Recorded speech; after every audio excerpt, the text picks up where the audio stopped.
Hi everyone, this is Satyam before you, and today once again I am before you to have a profound discussion, have a depth discussion on the Hindu editorial section. But before I start the discussion, I would like to request you all that please like and subscribe this channel if you are new to this one. And for the discussion, it's very important to know about the title of this editorial. From there, we will learn the essence. We will get to know the very gist of this very article. So we are moving towards the title of this editorial, and the title is what? No time for placebo on the Gambia deaths and drugs regulations. No time for placebo मतलब क्या हुआ कि placket करने का, शांत करने का समय नहीं है, टाइम नहीं है। और शांत क्या करना है? जो आउटक्राई गैम्बिया में मचा हुआ है, जो तबाही डेथ को लेकर और डेथ जो ड्रग्स को लेकर जो डेथ हुआ है और उस डेथ के कारण जो आउटक्राई फैला हुआ है, तो उसको प्लेकेट करने का, उसको शांत करने का समय नहीं है। ऑन गैम्बियाज डेथ, गैम्बिया में जो डेथ होता है और ड्रग रेगुलेशन के संदर्भ में, उसी कॉन्टेक्स्ट में ये आर्टिकल है, उसी पे बेस्ड है। उससे पहले आर्टिकल पढ़ने से पहले कुछ फैक्ट्स है जो हम लोगों को जानना अति आवश्यक है, वेरी इम्पेरेटिव है। सो इसमें बताया गया है कि जो जितनी भी मैन्युफैक्चरिंग एक्टिविटी है, पार्टिकुलरली जो हरियाणा बेस्ड फार्मास्यूटिकल कंपनी है, वहाँ पे स्टॉप किया गया है। और जो इन्वेस्टिगेशन है, जो जांच पड़ताल है, वो अभी पेंडिंग में है। एक टेक्निकल टीम को कॉन्स्टिट्यूट किया गया है इसका इन्वेस्टिगेशन करने के लिए, जो अभी इन्वेस्टिगेट करेगी मामला क्या है, कहाँ पे लैप्सेस रही है, कहाँ पे खामियां रही है कंपनी के द्वारा, कहाँ पे कंटामिनेशन हुआ है, एडल्टरेटेड एलिमेंट को मिलाया गया है, कौन से एडल्टरेटेड या फिर कंटामिनेटेड एलिमेंट को मिलाया गया है, ताकि जिससे क्या हो सके इस डेथ के बारे में कि इसके बिहाइंड का जो रीजन है वो क्या रीजन रहा है, तो वो जाना जाए। दूसरा चीज आपको ये जानना बहुत ही जरूरी है कि जो CDSCO है, CDSCO है वो एक central drug standard control organization. CDSCO means क्या हुआ? Central drugs standard control organization. एक नेशनल रेगुलेटरी बॉडी है। किसके लिए? तो for cosmetics, pharmaceutical and medical devices के लिए। आपको बता दें कि इसका जो हेडक्वार्टर है वो न्यू दिल्ली है और ये comes under ministry of health and family welfare के तहत ये जो संस्था है, ये जो इंस्टीट्यूशन है, ये जो ऑर्गेनाइजेशन है, वो ministry of health and family welfare के तहत आता है।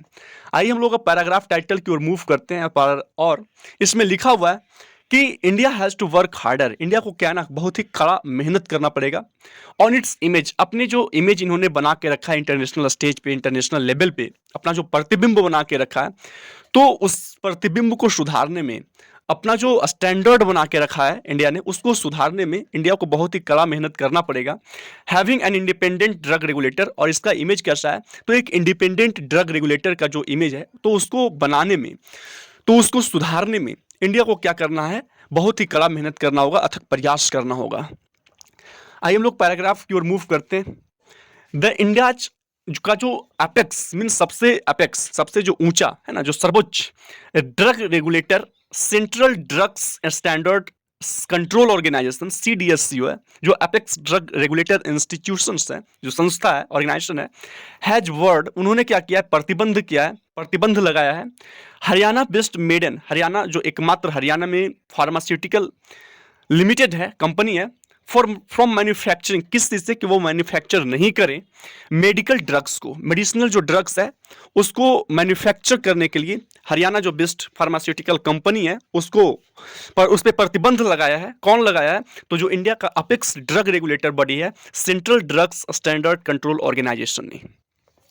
This was after some of the cold and cough syrup it manufactured and exported to the Gambia were marked out by the World Health Organization as being linked to the death of 66 children there. अब ये कब हुआ, कैसे हुआ? तो it was after, यह तब हुआ, किसके बाद हुआ?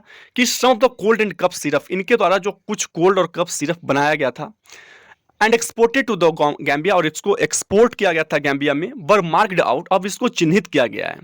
किनके द्वारा? तो जो वर्ल्ड हेल्थ ऑर्गेनाइजेशन है, WHO के द्वारा। और कैसे?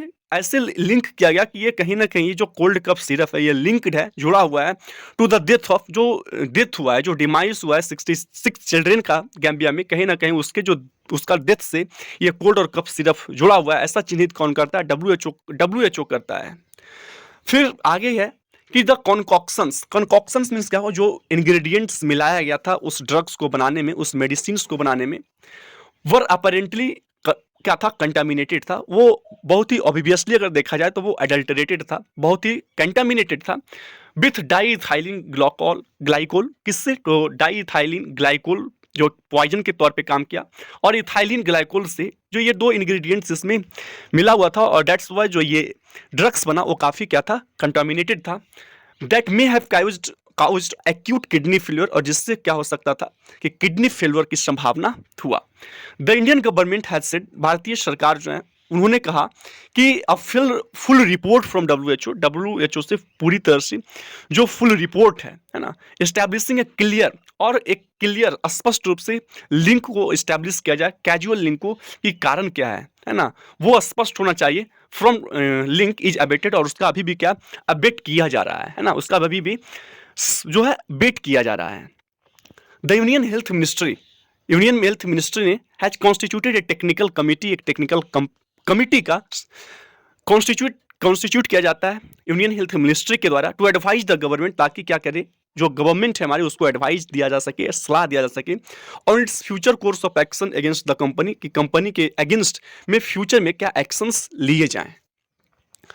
फिर the provisions of India's drug and cosmetic act, जो प्रोविजंस रहे हैं, जो प्रस्ताव रहे हैं India's drug and cosmetic act के एक्ट में, कानून में, इन थियरी, अगर थियरी में देखा जाए तो कम डाउन हैविली, बहुत ही हैविली है ना, बहुत ही भारी रूप से नीचे गिरा है ऑन मैन्युफैक्चर, और मैन्युफैक्चर पे, जो मैन्युफैक्चर करते हैं ड्रग्स को, कॉस्मेटिक्स को, मेकिंग अडल्टरेटेड ड्रग्स, जो एडल्टरेटेड, जो कंटामिनेटेड ड्रग्स बनाते हैं, and on gross violations of prescribed manufacturing practices, और जो प्रिस्क्राइब्ड है ना, जो उचित बताया गया है, जो प्रावधान दिया गया है मैन्युफैक्चर करने का, जो प्रैक्टिस है, तो उसमें कोई भी वायोलेशंस होता है उनके लिए जो भी एक्ट है उसमें काफ़ी गिरावट आया है।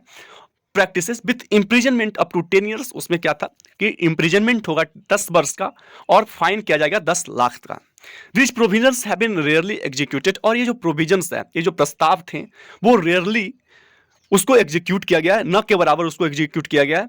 डिस्पाइट मल्टीपल इंस्टांसेस, बहुत सारे ऐसे इंस्टांसेस हैं, उदाहरण है, मल्टीपल इंस्टांसेस हैं जहां पे क्या हुआ है, वो उसका वायोलेशन किया गया है of DEG poisoning. DEG means जो डाईइथाइलिन ग्लाइकोल का जो पॉइजनिंग हुआ है, इसका मल्टीपल इंस्टांसेस है, बहुत सारा उदाहरण है, उसके बावजूद भी इसका एग्जीक्यूशन जो है वो नाम मात्र का है, नहीं के बराबर है इन इंडिया। इन 2020 में देखा जाए, cough syrup made by the Himachal Pradesh based digital vision एक कंपनी है हिमाचल प्रदेश के द्वारा, जिसमें 2020 में जो कफ सिरप बनाया गया था, वो उसमें 13 बच्चों की मौत हुई थी जम्मू एंड हिमाचल प्रदेश में। Test showed the presence of DSC, और उसका जो जांच पड़ताल किया गया था, जो इंस्पेक्शन किया गया था, उस टेस्ट में, उस इंस्पेक्शन में बताया गया था कि कहीं ना कहीं उस ड्रग्स में डाईइथाइलिन ग्लाइकोल का प्रेजेंस है। फिर other inspections by the regulatory bodies, इसी रेगुलेटरी कंट्रोलिंग बॉडीज के द्वारा जो इंस्पेक्शन हुआ था, उसमें यह पाया गया था कि जो डिजिटल विजन है वो वायोलेट किया था किस चीज़ को, मैंडेटरी मैन्युफैक्चरिंग प्रैक्टिसेस, जो अनिवार्य रूप से जो मैन्युफैक्चरिंग प्रैक्टिसेस है उसका वायोलेशन किया गया था उनके द्वारा। That would have insured drugs were not contaminated with DEG, that would have, और वो क्या इंश्योर किया था कि जो डीईजी है ना, जो ड्रग्स है वो कंटामिनेटेड नहीं है डाईइथाइलिन ग्लाइकोल से। However, there have been no successful prosecution, जो प्रोजिक्यूशन का जो प्रोसेस है वो उसका भी कोई भी सक्सेसफुल प्रोजिक्यूशन नहीं हुआ है, अभियोग नहीं हुआ है, because in the other instances of adulteration there is still, or there is little sustained follow up to prove the courts that the products were directly responsible for the death। अब अभियोग जो है ना वो क्यों नहीं हुआ है, तो वो इसलिए नहीं हुआ है कि there is little sustained follow up, जो फॉलो अप हुआ है ना, जो रिसर्च हुआ है, और रिसर्च किस चीज में, कि प्रूव करना है कोर्ट के सामने कि जो प्रोडक्ट है वो डायरेक्टली मीन्स पूर्ण रूप से रिस्पॉन्सिबल है, जिम्मेदार है डेथ के लिए। इसका सस्टेन्ड फॉलोअप नहीं हुआ, निरंतर रूप से इस पर रिसर्च नहीं हुआ, और यही कारण है कि अडल्टरेशन को लेकर, अडल्टरेशन के उदाहरण के होने के बावजूद जो फॉलोअप हुआ है वो बहुत ही कम हुआ है, और सक्सेसफुल प्रोजिक्यूशन नहीं हो पाया है। These are the reasons.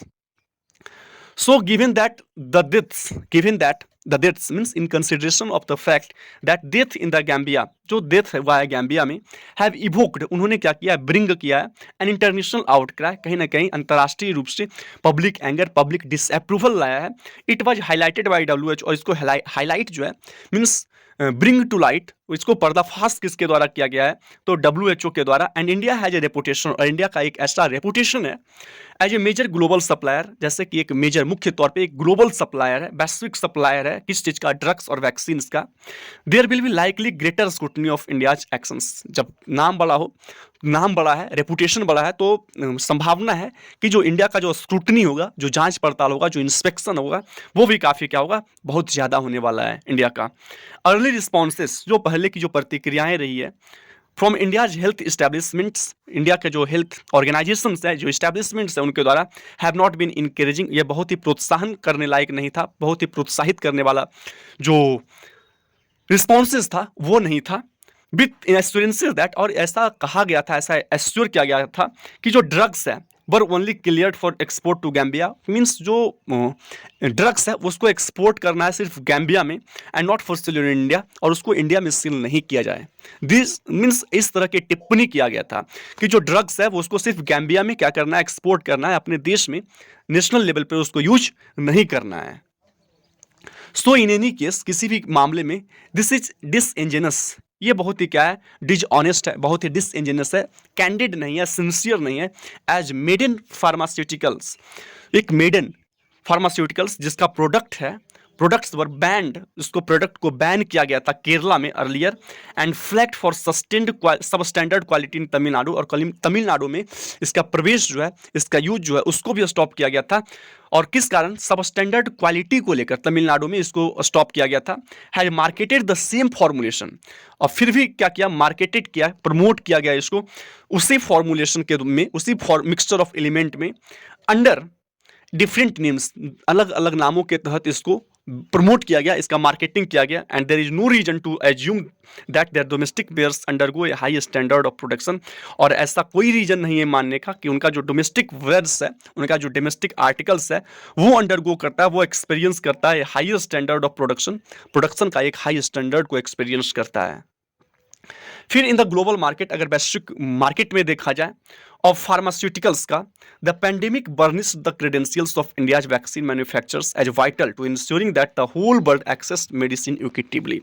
ये जो पेंडेमिक आया कोरोना का, कहीं ना कहीं ग्लोबल मार्केट में ऑफ फार्मास्यूटिकल का जो पेंडेमिक था, वो भारत की जो विश्वसनीयता था, भारत की जो क्रेडेंशियल्स था, उसको बर्निश किया है, उसको शाइन किया है, उसको स्मूथ बनाया है। और इंडियाज वैक्सीन मैन्युफैक्चरर एक वाइटल, एक बहुत ही इंपॉर्टेंट, एक बहुत ही वेरी वेरी इंपॉर्टेंट बॉडी के तौर पे इंडिया को बर्निश किया गया है, और इनसा इंश्योर किया गया कि पूरा वर्ल्ड जो है, the whole world access medicine उनको पहुंचा, वो ऑब्टेन किए मेडिसिन को इक्विटेबली मीन्स निष्पक्ष रूप से इंडिया ने सभी को वैक्सीन जो है, वर्ल्ड लेवल पर वैक्सीन को दिया, सभी कंट्री ने इंडिया से वैक्सीन प्राप्त किया, दैट इज ऑल्सो इक्विटेबली, है ना। So to rise up to the value chain, तो इस वैल्यू चेन तक पहुंचने के लिए, उठने के लिए, वैल्यू चेन मीन्स क्या हुआ कि the process by which company adds value to the article, वह प्रोसेस जिससे कंपनी जो है अपने आर्टिकल्स में वैल्यू, है ना, मूल्य को, है ना, उसकी जो वैल्यू है उसको ऐड करता है। तो rise up to the value chain, इस वैल्यू चेन तक उठने के लिए, मतलब अपने प्रोडक्ट में वैल्यू लाने के लिए, वेदर इट बी वैक्सीन, चाहे वो वैक्सीन हो या फिर ड्रग्स हो, India has to work harder, India को क्या जरूरत है कि वो कठिन प्रयास करे as its image of having an impartial and independent regulator that can be trusted internationally as well as domestically, ताकि क्या हो सके, इनका जो इमेज है ऑफ हैविंग एन इम्पार्शियल, कैसा होने का, तो इम्पार्शियल होने का, इंडिपेंडेंट रेगुलेटर होने का, दैट कैन बी ट्रस्टेड, और उस इमेज को ट्रस्ट किया जाए, विश्वास पात्र रखा जाए, बनाया जाए, इंटरनेशनली भी, अंतर्राष्ट्रीय रूप से भी, इंटरनेशनल स्टेज पे भी, एज वेल एज डोमेस्टिकली, घरेलू रूप से भी। So this is the end of this very article, और आशा करते हैं कि ये आर्टिकल आपको समझ में आया होगा। एंड फिर हम लोग कल इसी समय मिलते हैं दूसरे आर्टिकल के तौर पे। कल स्पीकिंग ट्री का कोई आर्टिकल हम लोग देखेंगे, और देखेंगे कि क्या उसमें स्पिरिचुअल आर्टिकल्स हैं, और उसको हम लोग पढ़ेंगे। एक बार फिर आपसे गुजारिश है, नम्र निवेदन है कि इस चैनल को जो कोई भी आप लोग देख रहे हैं, कृपया लाइक और सब्सक्राइब जरूर करें, अपने जितने भी आपके एजुकेशनल ग्रुप्स हैं उसमें शेयर करें, ताकि सारे लोगों तक ये पहुँचे। तब तक के लिए धन्यवाद, कल मिलते हैं फिर इसी समय। Thank you, have a nice day ahead. Thank you, bye bye all of you.